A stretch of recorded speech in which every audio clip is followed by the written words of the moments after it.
अस्सलामुअलैकुम जी, मैं मौजूद हूँ आज इंडो पाक स्टूडियो में। जैसे आप सबको पता है कि इंडो पाक स्टूडियो एक फर्स्ट शो लेके आ रहा है रमफर्ड कशाश रॉयल में, और जो परफॉर्म करने आ रहे हैं जट वड़ैच घराने के सपूत, जिसको लोग इब्रार उल हक सिंगर के नाम से जानते हैं, लेकिन वो बहुत बड़े प्रोफेसर भी हैं। तो आज वो लेफ्ट और राइट दोनों मेरे जट भाई हैं, जो कि ओनर भी हैं इंडो पाक स्टूडियो के और इंडो पाक फूड इल्फर्ड लैंड पे।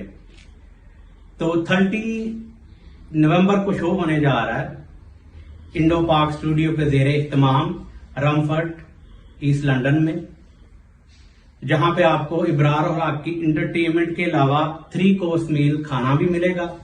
तो देर ना करें, टिकट बुक करें।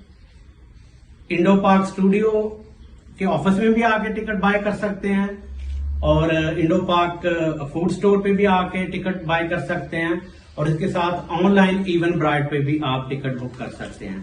तो देर ना कीजिए, तो मिलते हैं 30 नवंबर को शाम 7 बजे रमफर्ड कशाश रॉयल में। Thank you.